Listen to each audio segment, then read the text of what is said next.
केंद्र शासित राज्य जम्मू कश्मीर के लेफ्टिनेंट गवर्नर मनोज सिन्हा खुद को लेकर राजनीतिक अटकलों पर विराम लगा दिए हैं। यानी वह 2024 का लोकसभा चुनाव लड़ेंगे और लोकसभा की अपनी परंपरागत सीट गाजीपुर से ही किस्मत आजमाएंगे। इस आशय का संकेत श्री सिन्हा खुद दिए। बात 7 अक्टूबर की है। मौका था जम्मू में प्रस्तावित स्मार्ट सिटी के तहत गांधीनगर में अप्सरा रोड हाई स्ट्रीट प्रोजेक्ट के लोकार्पण समारोह का। उस मौके पर मीडिया से बातचीत में श्री सिन्हा बोले, मैं पहले से भी कई चुनाव लड़ा हूं और आगे भी चुनाव लड़ूंगा।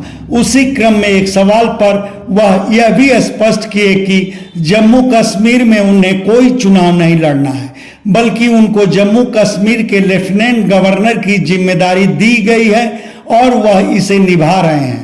पहले यह माना जा रहा था कि जम्मू कश्मीर के विधानसभा चुनाव बाद ही मोदी सरकार मनोज सिन्हा को वहां के लेफ्टिनेंट गवर्नर पद से मुक्त करेगी, मगर मनोज सिन्हा मीडिया से बातचीत में बताए कि एक सर्वे में जम्मू कश्मीर की 80% जनता फिलहाल चुनाव के पक्ष में नहीं है, बल्कि यहाँ की जनता मौजूदा व्यवस्था से खुश है।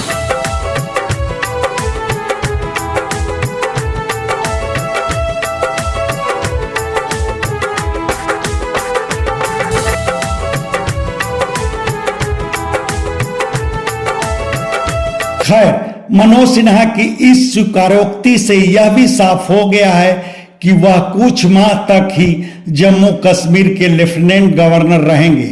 इस पद पर उनकी नियुक्ति अगस्त 2020 में हुई थी। नियमतः उनका कार्यकाल 5 साल के लिए है, मगर जाहिर है कि लोकसभा चुनाव लड़ने के लिए मनोज सिन्हा को लेफ्टिनेंट गवर्नर का पद छोड़ना पड़ेगा। मनोज सिन्हा प्रधानमंत्री नरेंद्र मोदी और गृह मंत्री अमित शाह के बेहद करीबी नेताओं में शुमार हैं। वैसे मनोज सिन्हा जम्मू कश्मीर के लेफ्टिनेंट गवर्नर बनने के बाद भी अपने गाजीपुर संसदीय क्षेत्र से जज्बाती रिश्ता नहीं तोड़े। कोई ना कोई संदर्भ, कोई ना कोई मौका बनाकर उनका गाजीपुर प्राय आना जाना लगा रहा। उनका हालिया दौरा पिछले माह ही हुआ था, बल्कि उस 2 दिवसीय दौरे में भी अंदाजा मिला था कि वह अगला लोकसभा चुनाव गाजीपुर से ही लड़ेंगे। दरअसल उस दौरे में वह जखनिया विधानसभा क्षेत्र में पहुंचकर जखनिया ग्राम पंचायत भवन और अलीपुर मद्रा ग्राम पंचायत भवन का लोकार्पण तक किए थे।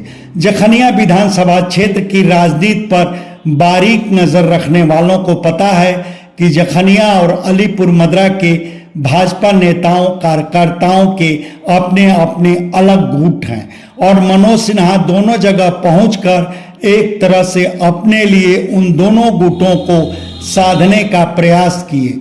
अब आपको याद दिला दूं कि मनोज सिन्हा अपने राजनीतिक सफर में अब तक कुल 9 बार भाजपा के टिकट पर लोकसभा चुनाव लड़े हैं और इसमें अकेले 8 बार गाजीपुर सीट से ही लड़े हैं और इसमें 3 बार इन्हें जीत मिली है। आखिरी जीत 2014 के चुनाव में मिली थी। वह जीत न सिर्फ मनोज सिन्हा के भाग्योदय वाली साबित हुई थी, वह रेल राज्य मंत्री बने थे और उनकी अगुवाई में गाजीपुर में पहली बार ठोस और समग्र विकास की राह भी बनी थी। उसके साथ ही मनोज सिन्हा की गाजीपुर में विकास पुरुष की छवि बनी थी। उस छवि की ही देन थी कि 2019 के चुनाव में मनोज सिन्हा को करीब 2 गुने वोट मिले थे। बावजूद उन्हें हार का स्वाद चखना पड़ा था। जाहिर था उनकी हार की मूल वजह सपा बसपा गठबंधन था और अब जबकि अगले साल फिर लोकसभा का चुनाव होना है तो यह भी तय है कि गाजीपुर सीट के लिए भाजपा में मनोज सिन्हा के सिवाय कोई दूसरा दमदार चेहरा नहीं है। खैर, इस सिलसिले में आप क्या कहेंगे यह हमारे कमेंट बॉक्स में जरूर बताएं। धन्यवाद। आपसे आग्रह है कि हमारे चैनल को लाइक करें, शेयर करें, सब्सक्राइब करें और फेसबुक यूजर हैं तो हमारे पेज को फॉलो करना ना भूलें।